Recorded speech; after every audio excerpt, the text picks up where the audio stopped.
वो धीरे धीरे अपने शिकार के पास पहुंच जाती है और इस वक्त ये बूढ़ा आदमी जिसके सिर पर बाल बस नाम के ही थे उसकी खूबसूरती में पूरी तरह खो चुका था। लेकिन अगले ही पल अपना टारगेट खत्म करने के बाद वो वहां से निकलने ही वाली थी कि तभी घर का बॉडीगार्ड विंसेंट तेजी से वहां दौड़ा चला आता है। लेकिन उसे इस बात का बिल्कुल अंदाजा नहीं था कि इस बार ऑर्गेनाइजेशन उसे जिंदा जाने नहीं देगी। इससे पहले कि वो कुछ समझ पाती तभी माइक हाथ में बंदूक लिए उसके पीछे आग खड़ा होता है। अच्छी बात यह थी कि सालों साथ काम करने की वजह से माइक का दिल नरम पड़ गया और इसी वजह से वो बाल बाल बच गई। इस लड़की का नाम निकिता है जिसे ऑर्गेनाइजेशन ने एक टॉप क्लास की एजेंट बनने के लिए तैयार किया था। लेकिन उसने एक नियम तोड़ा और उसे एक आम लड़के से प्यार हो गया जिसकी सजा में ऑर्गेनाइजेशन ने बेरमी से उसके बॉयफ्रेंड को मार डाला और साथ ही निकिता को भी इसी मिशन के दौरान खत्म करने का प्लान बनाया। 3 साल तक गायब रहने के बाद निकिता एक बार फिर अपने बॉयफ्रेंड की कब्र पर आई थी और अब उसका मकसद सिर्फ एक था, किसी भी कीमत पर अपना बदला पूरा करना। उसी वक्त ऑर्गेनाइजेशन के जीनियस हैकर ने निकिता की लोकेशन ट्रैक कर ली। इसके बाद ऑर्गेनाइजेशन ने फौरन हथियारों से लैस अपने कुछ लोगों को उस कब्रिस्तान में भेजा जहां निकिता थी। जल्द ही उन लोगों ने अपने टारगेट को ढूंढ लिया। उन्होंने अपनी बंदूकें उठाई और जमीन पर घुटने टेके बैठी निकिता पर गोलियां चलानी शुरू कर दी। पर उन्हें नहीं पता था कि ये सब निकिता के प्लान का ही हिस्सा था। उसने जानबूझकर एक पुतले का इस्तेमाल किया ताकि गोलियां उस पर चले, जबकि असली निकिता तो पहले ही चुपके से उस हैकर के पीछे पहुंच चुकी थी।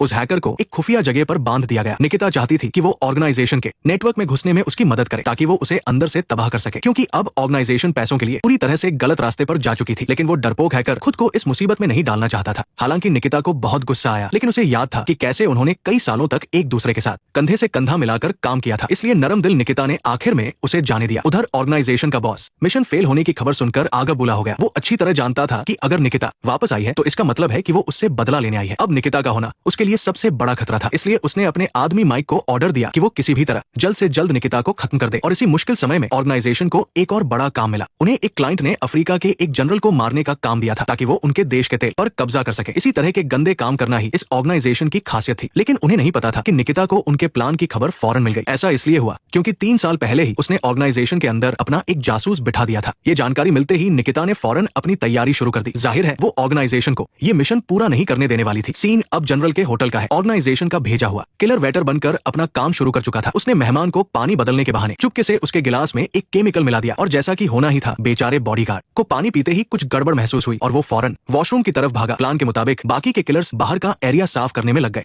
तभी कमरे के अंदर वाले बॉडीगार्ड को भी कुछ अजीब लगा। खतरा महसूस होते ही वो अपने 2 साथियों के साथ बाहर देखने गया। उन्हें लगा कि वो जीत के बहुत करीब है, पर उन्हें बिल्कुल अंदाजा नहीं था कि निकिता सही समय पर वहां पहुंच जाएगी। इससे पहले कि दोनों किलर्स कुछ समझ पाते, निकिता ने उन पर हमला कर दिया। निकिता के सामने वो दोनों एक पल भी नहीं टिक पाए। पलक झपकते ही वो दोनों जमीन पर पड़े थे। लड़ाई खत्म करने के बाद निकिता सीधे जनरल के कमरे की तरफ गई और दरवाजा खटखटाया। खतरे को भांपकर बॉडीगार्ड ने फौरन अपनी बंदूक निकाल ली। वो धीरे धीरे दरवाजे तक गया और इस समय तक जनरल निकिता के इस खतरनाक रूप को देखकर बुरी तरह डर चुका था। निकिता ने आते ही उस पर जोरदार हमला किया। इसके बाद उसने जनरल को एक सफेद कपड़े में लपेटा और बाहर धकेल दिया, लेकिन वो सीधे